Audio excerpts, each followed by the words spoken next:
And good morning and welcome to Touch Base Daily. My name is Ron Foster and I'm touching base with you as I always do every day. How are you all doing on this Tip Tuesday? Today is Tuesday and today is Tip Tuesday where we talk about photography tips. And before we do that, we also talk about the news and what's going on and what's happening in the world, and also to check in on everybody because the whole purpose of this is called Touch Base Daily. So we come together just to touch base to make sure everybody's okay. Everyone's alive, everybody's well, everyone's taking care of themselves. That's what we do. That's how this all started. Touch Base Daily, just to make sure we're all okay. Touch base, touching base with one another. Hey, Derek, what's going on? Derek is in the building. Our wonderful D Tuggle is in the building. Chrissy's Corner is in the building. I'm always wondering, how did you get that name, Chrissy's Corner? That almost sounds like you should be having a TV show. Chrissy's Corner. Good morning. Good morning. Yesterday we had 84 degrees in New York City, and today is going no higher than the 60s. So we woke up to this beautiful fog across the city. Atmosphere temperature is cool, and the ground temperature is warm from yesterday. So you get that nice condensation and fog all around the city. And so it looks pretty nice. It was a great day to go out and do some photography, but I said, no, I need to get things done for today. So how are you all doing? How are you, Mr. D? How are you, Chrissy? What's going on in your worlds? And but there's a lot going on in the world of news. I don't know if you've seen what's going on across the country and the protests that are happening all over the country. College campuses really it started here at Columbia University, and now it's spreading. So it's at first they thought it was just going to be a one-time event. It was just going to be maybe a couple of, just a couple of schools, maybe just a couple of kids. But you know what the sad thing is that there are also some bad players in it.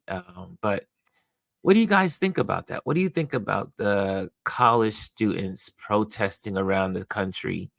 What are your ideas? What are your thoughts? What are you thinking about when you know, when you see what's happening and the some cases bigotry against Jewish students, and then some people are upset with the Palestinian people, and it just seems like the whole world is upset with one another.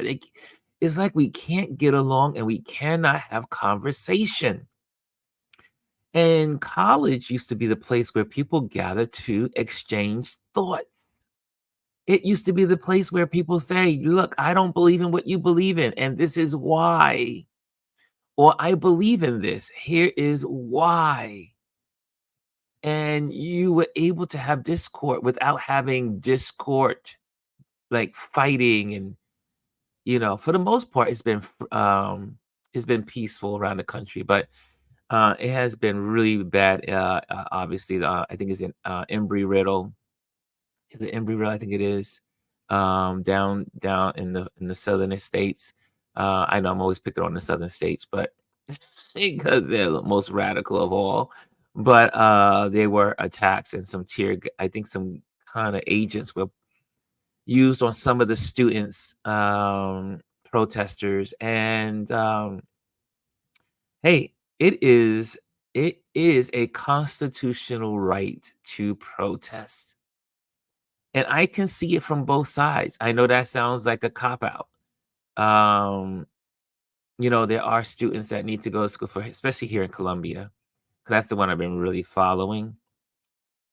The students here in Columbia, they have what's called a tent city there, tent camp out there in protest, and they want the administration to get out of business dealings with Israel, and their support of the Palestinian folks and the Palestinian people. And then I mean, it started in Colombia, and then obviously they had the police come in to break them up. But when doing so, you cause more of what? publicity on the matter. And so it started to spread to other colleges. A lot of these are Ivy League colleges, also some of the other colleges in the country. But um, yeah, so you see across the country, in some of the smaller um, cities, there's these police officers diving into, they are not treating the protesters with respect. And this reminds me also, because there are some bad players that are involved as well. Everyone has a right to protest. Now, whether you think they have a right to protest on the school grounds, which is private property, or there's so many ways and so many angles and so many directions to go about all these protests, the protests.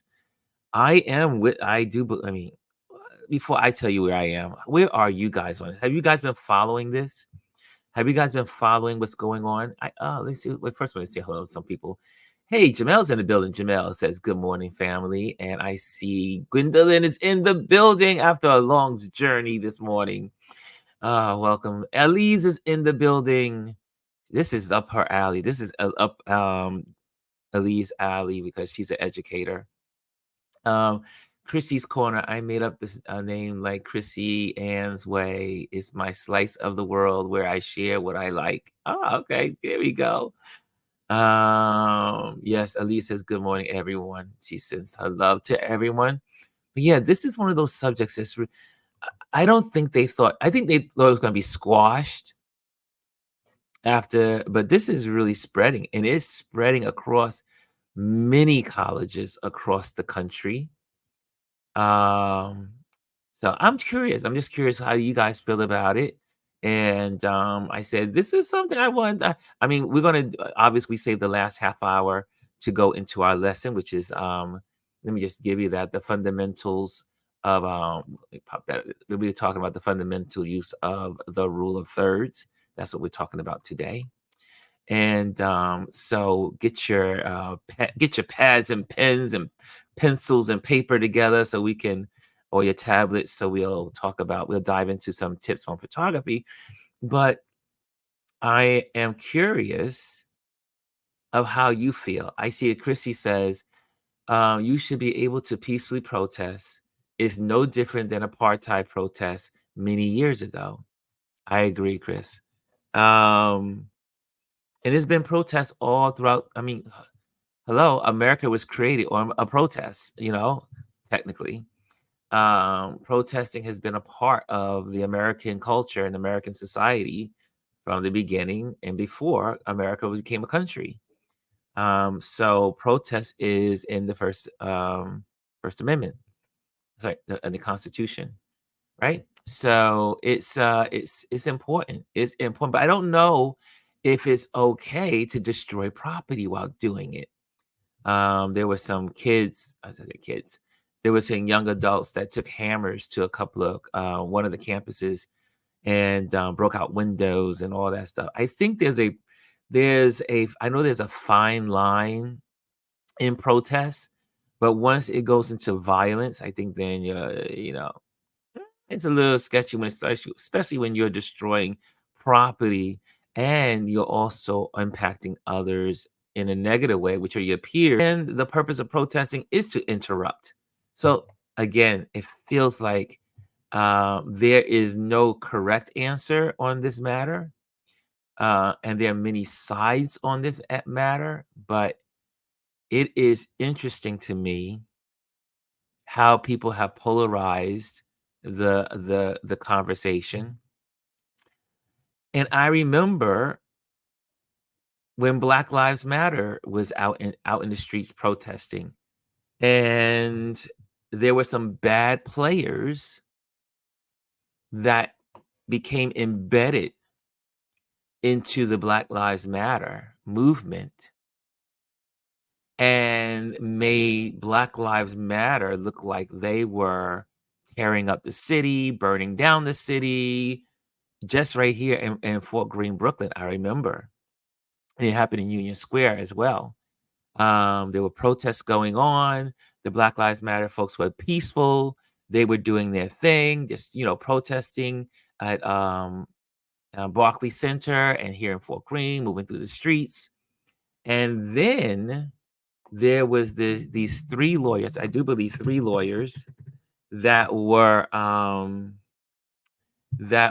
upstate New York that were embedded, and they start bombing, catch, put into fire police vehicles here in Brooklyn and Union Square.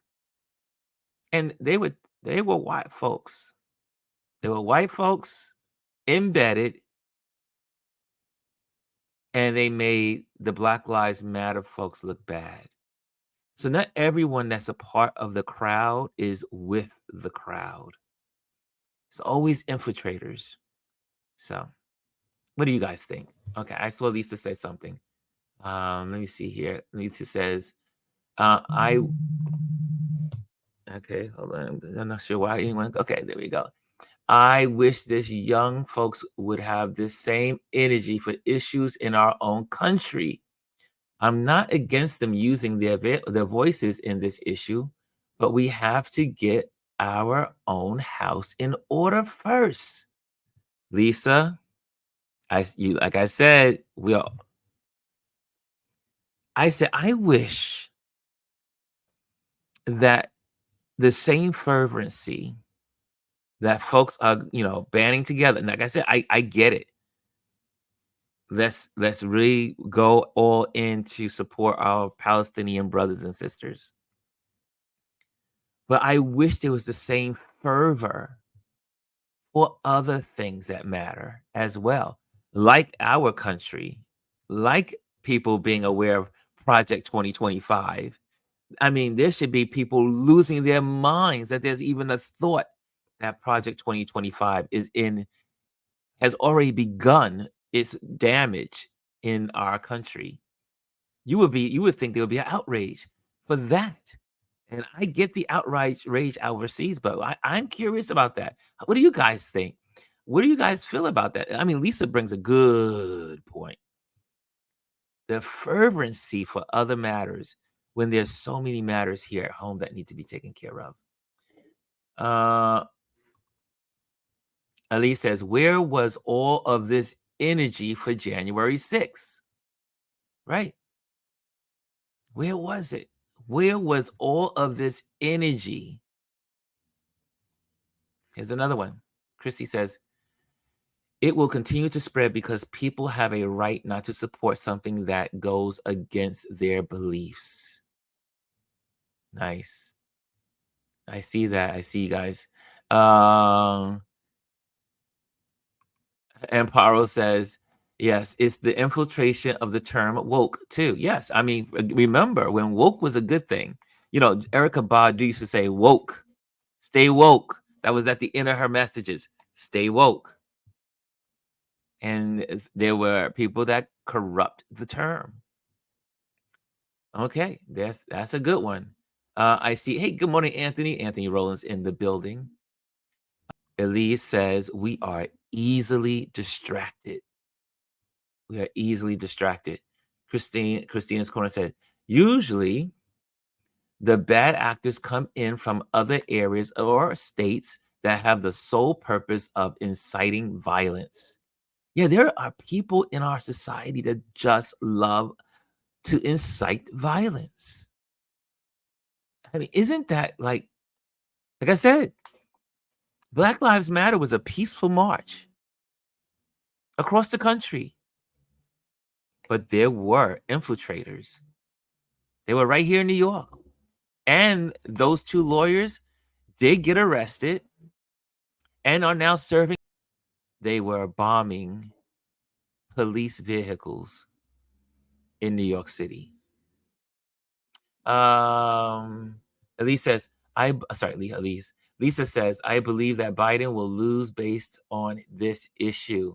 These young folks are not playing. Literally, the Black women will have to save him again. Well, that's always the case. The Black women are always saving this country. Elise says, The media isn't talking about Project 2025. You would think some people are. Only a couple of people in the media are talking about Project 2025. And Project 2025 is a clear and present danger. Is a clear and present danger. The Heritage Foundation is not playing. These people are not playing. If you thought the abortion ruling of 1864, they're just getting started. They're just getting started. Okay. True, Christy says. Okay, Amparo says, I think we need to recognize that there are people who don't the way that the others do. Yeah, there are people that are, like I said, there are people that are just they love the violence. They love to cause disturbances because they're not for democracy. They're not for. They're against Palestinians and they're against Jews in Israel. Elise says, "I'm glad more Jewish people are speaking out." Yes, see, and that's the interesting when you look at the protests at Columbia University, they're not just these are not others against the Jews. I mean, there are some, like I said, bad players that have said some bad things, but there are a lot of Jewish students on the side of the Palestinian protests and saying they do not want their college to invest in Jewish institutions that support what's going in on the Gaza Strip. Good morning, Omar. Good morning. Welcome, my friend. Welcome. Welcome, welcome, welcome. Lisa says the Project 2025 folks need to go out and disseminate information to all these young people who are out protesting. Use the moment in their favor. The Project folks, Project 25 folks. You mean the anti-Project 2025 folks? I think. Um, Guys, yeah, we have a lot of issues at hand, and then we have this election to worry about. There's a lot going on with humanity. Elise says, the way it's being handled is how it's outlined in Project 2025. It really is. When you look at, again, for those that are new and tuning into our community, we've been talking about this, and I probably should be talking about, I should bring this up at least once a week. I really should. But if you guys put it on here, we will do so because I kind of like and guided by you guys. In some cases, some cases. But Project 2025, if you are not aware, is put up by the Heritage Foundation. It is about 100 different right wing, right partisan segments of our population that have set up a whole criteria of what the new United States government will look like once the Republicans take charge. So, guys, please, if you have not read it, it is free material. Go on Google and look up Project 2025. They even have a manual. They even have of how they want to create, how they're setting up university, like a school, to teach people how to implement Project 2025. This is real, is a clear and present danger to the United States of America. And if you are in the Instagram board, come on over to our YouTube channel. Okay? So that way you can be there.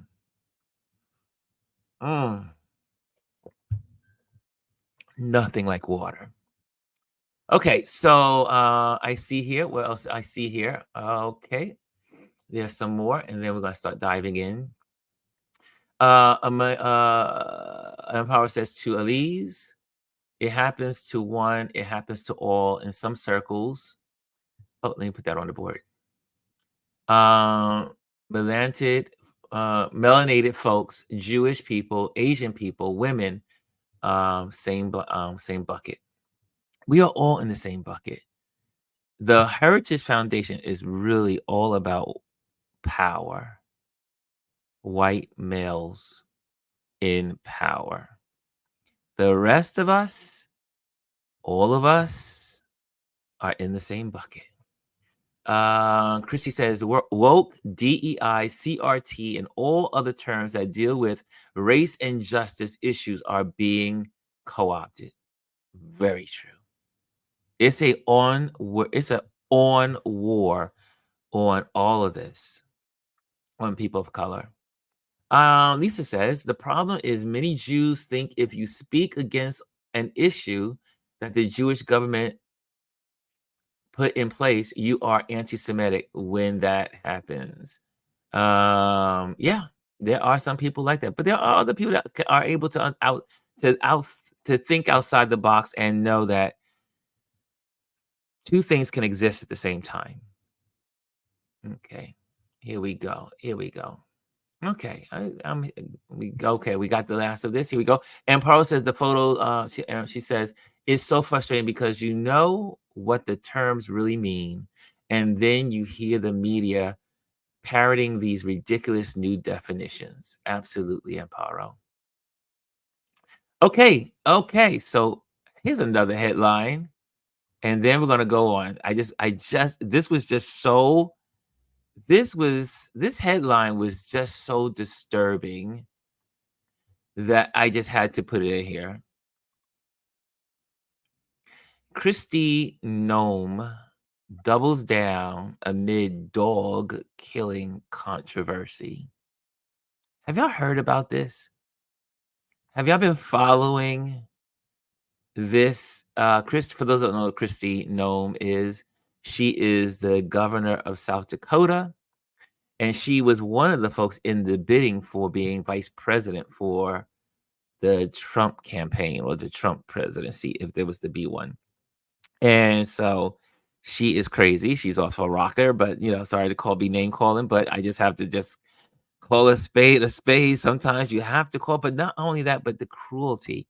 So for those that don't know, the controversy has gone crazy. The media has gone crazy. Everyone's been talking about it all yesterday, all the comedians. And this woman went out. She had a puppy. He was a year and I think it's 13 months old. And had a puppy that was happy. Happy. And the dog was happy. It just loved to play. It wasn't a hunting dog. It wasn't acting like a hunting dog. It just loved to enjoy life. It was playing. And she got frustrated and took it to the gravel pit and she shot it in the head. She shot the dog. And how do we know about this? Because she put it in her book that's about to be released as if this was something good. I mean, but she truly is an example of the Trump mindset, these that follow the cult followings of those folks. Pain and cruelty is the point. Pain and cruelty is the point. If you haven't heard it, it's all over the internet. You just put it in and it will come up. All the night show hosts, comedians last night railed against her. Even Republicans, that was a bridge too far to cross. She took her. Oh, Chrissy says, what happened? Yes, she took her puppy because he was acting like a puppy. He was happy-go-lucky puppy. And she took him out to the gravel pit and she shot him. And she bragged about it. And then not only did she do that, she went after the goat as well. And she shot the goat because the goat was dirty. And the goat was dirty and was going to dirty up her kids. You can't make this stuff up. Just when you thought, just when you thought people in this arena could go no lower, they go lower. But what was even crazy is that she wrote about it and put it in the book and celebrated. Like this is what women, this is what people can do when they have to make the hard choices. Oh yeah, everyone's after her. Everyone is after her today. Everyone was going after her last night. Everyone is going after her today. It has been on every news.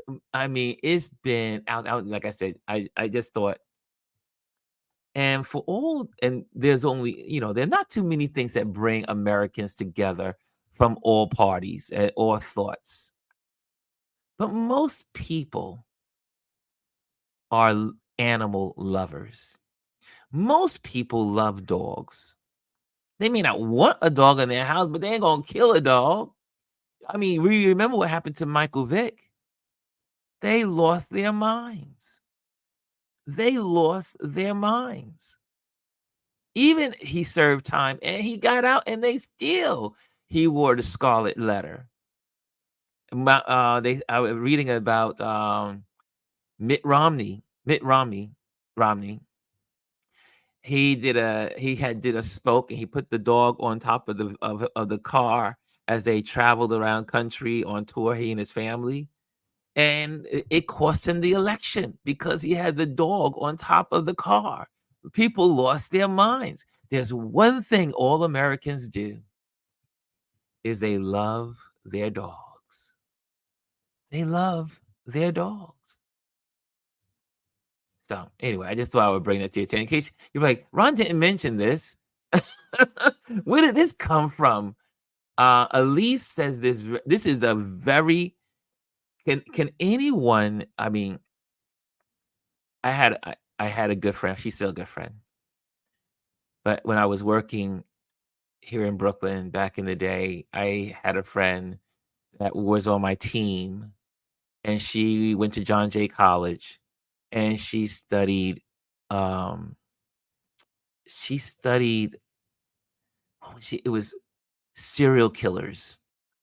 Her, yeah, she studied serial killers. And so she gave me, we would talk about this subject. And one of the markers of the profile of a serial killer is they kill innocent animals. They kill animals, they kill insects, they kill bugs, they like to kill things, and then they gradually as they gradually,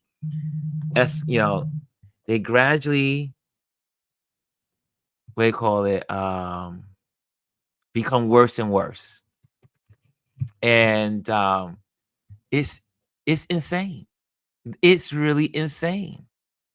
And so my question to you guys, I know in this community, everyone pretty much loves dogs. But again, the people in this, the people that are behind all of this, like I'm lumping them together. Maybe I shouldn't lump them together, but I am.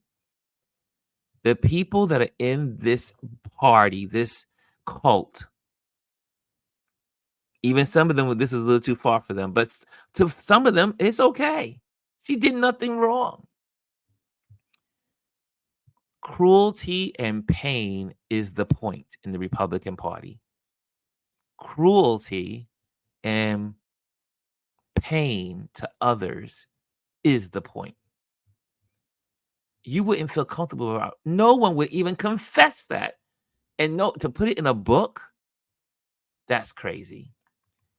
Omar, let me go to your first part, Omar. Omar says, well, the dog was bred to be a bird dog. The dog attacked her neighbor's chicken and bit her.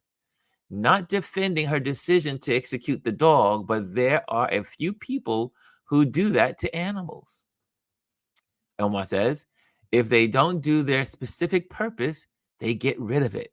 Well, Well, that's what most people were saying. You get rid of it. Like just, there is, orphanages, there are, places you can take a dog and saying, "You know what? I can't have this dog." And but to take an innocent puppy dog that's trying to, I mean, sometimes the dog was bred to be one, but you still have to teach the dog. It was such an easy way out to just execute the dog. Anyway, I just wanted to put that on your radar. There's two things, and also just another one more headline. I think you should know about, and that is. Hold on a second. Let me get there.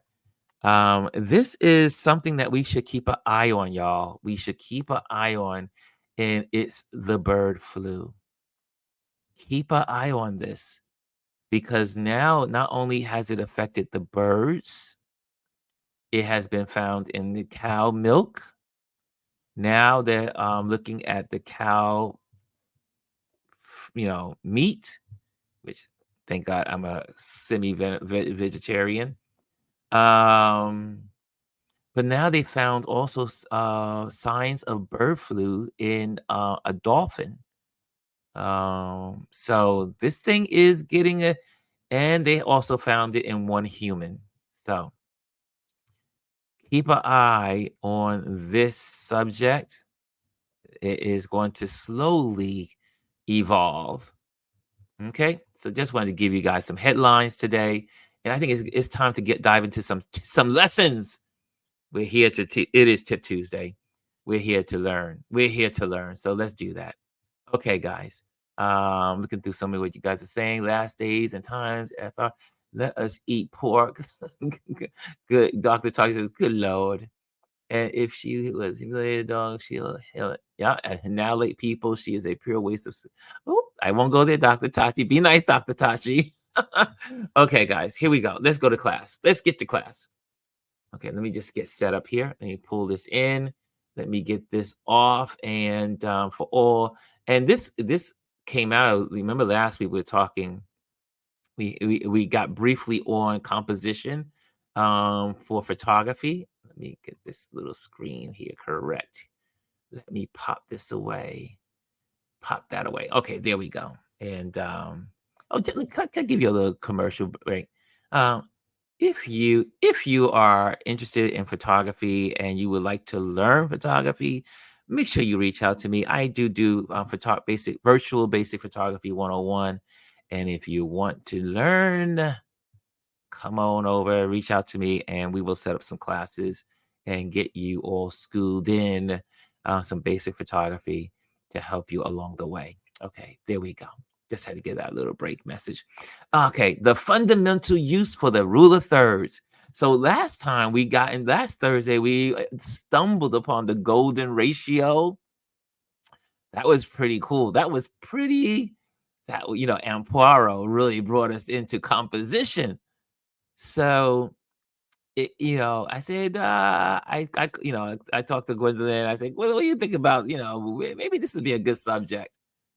And because it is really the basics of most composition. Once you start diving into composition, we usually start with the fundamental use for the rule of thirds. Every photographer that I know that I've met over the years, when we first all started photography, most of us, the first thing we learned is the rule of thirds. And I remember when someone mentioned it to me, I was like, what is that? What is the rule of thirds?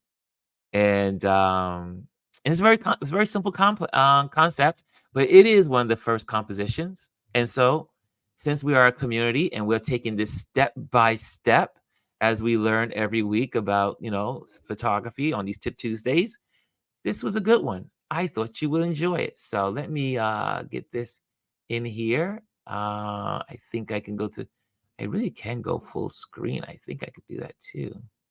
I could do that too. That looks good. That's cool. Because on most of your big screen televisions, you can check this out on your big screen television. And again, if you are on Instagram, come on over to our YouTube channel, Touch Base Daily. Okay, here we go. We're going in. We're going in. Okay. Next, what is the rule of thirds? The rule of thirds is a fundamental principle in photography that can greatly enhance the composition and visual appeal of your images. Here is a quick lesson to start you on your road to better photo composition. Okay, this is beginners. This is beginners. This is photography 101, y'all. Oh, okay. I think I need to go back and shrink that. Let me go back so you can see the whole screen. Let me go back. Let me oops, wrong screen, wrong screen. Yeah, wrong screen. Okay, there we go. Okay, let me pop that in there. Okay, so what is the rule of thirds? The rule of thirds involves dividing the frame into equal parts by imagining two equally spaced horizontal lines and two equally spaced vertical lines. This creates a grid that helps you position the most important elements of your scene. And we talked about this already last week. If you missed it, I gotta act like you didn't hear it. So there may be some folks that did not hear that. But it's like nine boxes. And for most of us, if you have a phone and you have a camera, you can set your camera up where anytime you use your camera, let me just clean this off a little bit. Anytime you use your camera, you can make sure that it has these like little faint lines on it. Can you see those little lines? They're a little harder, but you can see them. We're gonna have pictures and everything later. But you see those little lines? There's 9 boxes. And you can set up your camera also for those that have these big guys. And so we're going back to that again. And you see the lines. You see the lines. You see these lines. There you go. Right? I personally do not photograph without them. I need them. I mean, technically, I don't really need them as much as I used to, but I love my lines. I love the grids. They help in your photography. Next one. Why use it? Using the rule of thirds helps create a balance and dynamic composition. It draws the viewer's eye into the image and towards the main subject, making the photo more engaging. Like I put this little photo here. You see, like this is on the top of the 1/3, and then this is on the bottom of the 2/3. Yeah, just simple as that. Next, let's see how to apply it. This is a quick lesson. That's why I went into some headlines longer than I normally do. How to apply it. One, and we just said it, I just activate the grid. Go onto your smart device. Most smartphones and cameras have an option to display a grid on the screen. Turn these on to use as a guide. So all you smartphone users and you want to get better at photography, turn on the grid. Turn on the grid. The grid is your friend. Remember that commercial, stay between the lines are your friends. Same thing. Put on the grid. Use the grid. The grid is your friend. It is not a bad thing. And most phones today, most smartphones, if you have a smartphone that's 7, I would even go 10 years, 10 years and newer, there's a grid function on your camera's phone, smart camera, or on your main camera, or on your snap and shoot. Turn on the grid. Next, position key elements. Place the subjects of your photo at the intersecting points of the grid lines or along the lines themselves.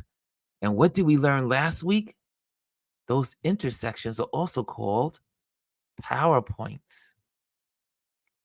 Place the subject on the PowerPoints. Did not know that was I know about PowerPoint as in you know, the app and function in Microsoft, but I did not know until I did my homework to share with you guys last week that those intersections, those lines, when they intersect, you have 9 boxes, but you have 4 intersections. Is called the PowerPoints. Next, number 3, align horizons. For landscapes, align the horizon with one of the horizon lines rather than placing it in the middle of the frame. Do you know I learned something by looking at a Steven Spielberg movie, some movie about film, and the character says to the student, "Keep the horizon, fill your screen with either or, the land or the sky, but never make it even. Never put the sky and the horizon in the middle of the frame." It was quite interesting. It changed my life. It's how I photographed that little line in a movie. Because obviously I'm that kind of nerd. I pick up things from movies, wherever I can learn. But again, like you see in this picture, the horizon is on the lower, and then the 2/3 is the sky. Now the photographer could have did the opposite, giving you the land in 2/3 and give you the sky in 1/3. Serena says, I had no idea we could turn on grid lines on our phones. Yes, yes. That's why I do this stuff called Tip Tuesday. Somebody walks away a little smarter than they arrived. Okay, so here we go.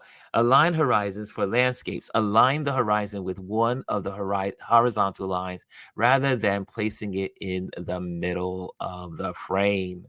Here's also something about the vertical lines here in this picture right here that I'm looking at, and then I'm going to break it down a little further later. But you see that the cactus, the main star is on the first third, and then it balances out on with the mountains and the other little cactus in the back and sky on the 2/3. You see that? See, this is just giving you little ideas. Just trying to spur you on. Number 4, balance the scene. Use the grid to balance different elements in the scene, such as 3 on one side and a mountain on the other. Sorry, did I say 3? Tree. Did I say tree? A tree. As a tree on one side and a mountain on the other. That's right. Or something like this, like you see here. You see, look, balance, symmetry, right? This would be if you had the grid on here, it will be the top grid and the bottom grid, right? The bottom line and the top line, and the book's in the middle. But yet it's just giving you a pleasing look. The star is this shelf. You don't, I mean, you see that? Nice. Okay, moving right along. Okay, some examples. In a portrait position, the eyes at the top intersection of the grid.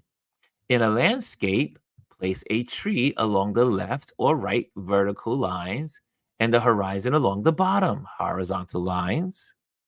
And number 3 on this one, for action shots, leave space in front of the moving subject for a sense of direction. We talked a lot about this last week, didn't we?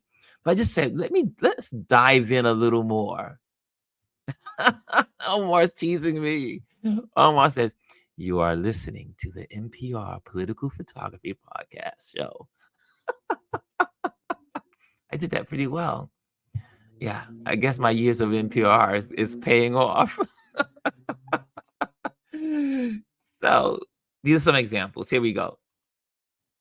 There you go. Look at that beautiful grid. Look at that grid. Oh, it makes me so happy. But look at, you can see the 2/3, right? And you see this horizon. You see the sea? See how you see this L creating this L, and then you see the vertical, the subject is on the line because you want your subject to be on it, one of these points or on one of these lines. Look at that. Line. For those that these are stock photos and these are not my photos. Just so people know, I wanted to make sure I did the lesson to par because I mean, why invent the wheel when you don't have to? So these are stock photos. Okay, so just check this out. Look at this. You see this? You see how that line is running through the subject? And then the line is running across on the bottom horizon. This is the horizon line, if you want to call it. And then you got all the two-thirds of the sky, right? From the sea to the sky. Here's another one. The subject, the tree, another part of the subject. Sometimes you got two, and the sunset. So look, they're almost evenly on the screen. This intersection is the sunset. This intersection is the tree. Then there's a leading line moving towards the tree, but we ain't going there yet. That's another lesson. Leading lines. But again, you see this horizon? See the horizon line? See how this bottom line is used for the horizon? See that? It'll make your pictures a lot more interesting, especially for us folks who love landscape photography. But you can do the same thing with people. This could be a person right here and a sunset, right? It all applies. Rule of thirds. Here's another thought. I just do this in here because it's a lot of you guys take photos of people. But again, the eyes on the top horizon when you do it vertical, that line, your eyes of your subject should run through that line, right? And then you can move that person into. So what I usually do when I'm photographing portraits and working with clients is that the eye, their right eye is, or I should say their left eye, because their left eye looking at me, is I intersect my line at their eye.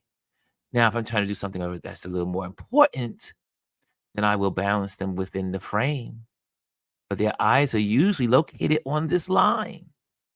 So when you take your next picture of your friend, your family member, put their eyes on the line right there. Okay. Next, here's another one, waterfall. You see me, I take a lot of landscapes. I do a lot of waterfalls and all that stuff.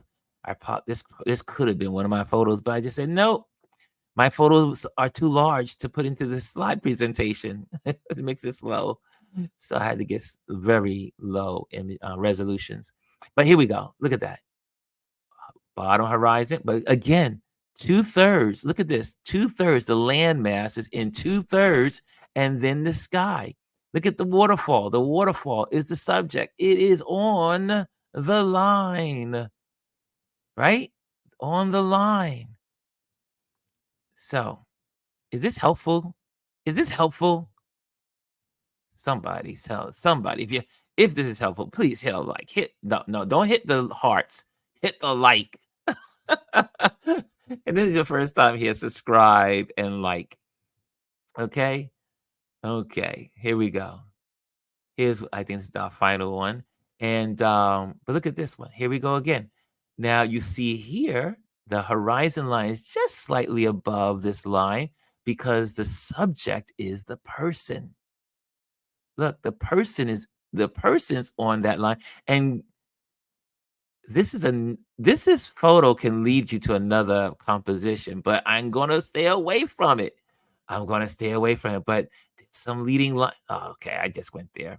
There are some leading lines going on here. You see this mountain coming in. You see the trees and the lines coming in. The eye is being pulled to the subject, but the subject is on the lower horizon. The mountains are somewhat midsection in the middle, and then the sky is on the top thirds. Yeah, there you go. So I hope this helps. Oh, Adrian's in the building. Sunny boys in the building. Let the record show that I now have grids on my iPhone camera. See, people are listening. People are listening. Chrissy says, great tips. Great tips. That's what we do on our Tip Tuesdays. Chrissy says, I love landscape photography. Serena says, very helpful. Very helpful. Okay. So I hope this helps. I hope this helps you guys. And then last but not least, remember, while the rule of thirds is a helpful guideline, it's not a strict rule. Feel free to experiment and sometimes break it to achieve the desired artistic effect. Practice using the rule of thirds to see how it can transform your photos from simple snapshots to compelling images. Cool? Cool? I hope you enjoyed that. I hope you enjoyed that. I hope you learned something today. And we photographers in the building, I know y'all are like, oh yeah, Ron. But it's always a great refresher. And I'll never forget when I first learned photography, the teacher said, you must know the rules of composition so you can break them. Because we're creatives and we're artists. So you learn these rules and then you start to be creative with these rules. It's not like mandatory to make your photos perfect, but what it does is make your photos more compelling. See here, Dr. Tachi reaches out. She likes Adrian's, he has his grids on his iPhone. And I see Serena says, so finding the grid lines is in settings. I have to find them. Yes, when you turn on your camera, when you click on your camera, when you put your camera in camera mode, you go to your settings. Some cameras, you have to actually go to a settings and then hit camera and then put your camera settings. But either or, you go into settings, especially with your smartphones, and click on, it'll be at usually it's at the top, and it will say grid. Turn on grid. So let me know, and let me know how that works for you. Okay, we're doing good. We're doing good. We're doing good. And any questions? Any questions? Omar said, you'd be surprised how many so-called professionals don't know this. That's true, Omar. You look, I learn something new every day, but you know, I often assume that most photographers would know the rule of thirds, but you're right. They're not. You can never make that assumption. Oh, you know what they say about assuming. So can't do it. Can't assume. Thank you. Thank you that. And I'm getting used to my little banners. So I'm gonna put my other banner up here because I like my little banners since I made them. Check this out. Okay, there we go. So make sure you do that. Like and subscribe. YouTube at Ron Lewis Photos. You can do that. And that would just be really cool to have more followers. And then also to share. I'm going to be doing a lot more sharing on my YouTube channel. I know I share on Instagram, but I will be doing a lot more on YouTube because there are so many there's so many functions on YouTube that I'm really becoming more familiar with. So I'll be doing a lot more sharing on there. So make sure you hit the like and the subscribe. Not the heart button, but the subscribe is usually like, subscribe. And then you got right next to it, the like, the little thumbs up is the like, and click on that. So Adrian's trying to help Serena. I think. Okay, okay. Oh, Serena says she found it. Hey.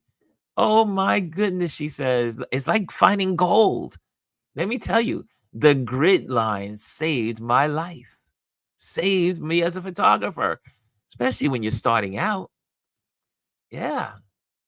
Adrian says for the iPhone folks, settings, camera, composition, click grid. Look at that. He says he's late. Okay, there you go. There you have it. Okay. That was some good instructions for let me put it up again for those iPhone users. Settings. I think next time I'll add that. I'll have to include that into the lesson, right? Settings, camera, composition. But then it would just not allow you to be participants. I see Aya says in grid is very helpful. It changes your photography. Let me tell you, it does change. It changes the way you see the world. It really does. Okay, guys. So let me just pop this off here. Guys, if you want to catch the replay here. You can do that. Catch the replay anytime during the day. But also, we are on the Indie Soup Media. So check that out. We'll be on a repeat for your friends. If they haven't seen it, you can let your friends know we're on Indie Soup. And you will be at 4 o'clock today. You can check that out Eastern time. But again, like, subscribe on YouTube, and go to our Ron Lewis photos, and that will help you there as well. Okay, I think we're good. I think we're squared away. And if no one has any questions, you got 1 minute for a Q&A. 1 minute left. I don't want to leave you hanging. Once this subject is closed, we are moving on to the next. Okay. See here. Let's see what's going on in the Instagram world. If you are in Instagram, I see there's one person there, but I see lots of people going through Instagram. Come on over to the YouTube channel. Come on over, baby. Come on over to YouTube and click on the like and subscribe. Okay, I am out of here, guys. Thank you for joining me today. Thank you for hanging out with me on our Tip Tuesday. And I hope you learned something today. And I hope you also keep a pulse of what we talked about early in the beginning. So if you were late, check it out on the repeat. Okay, I am out of here. Later. Well, yeah, there we go. There we go. Bye.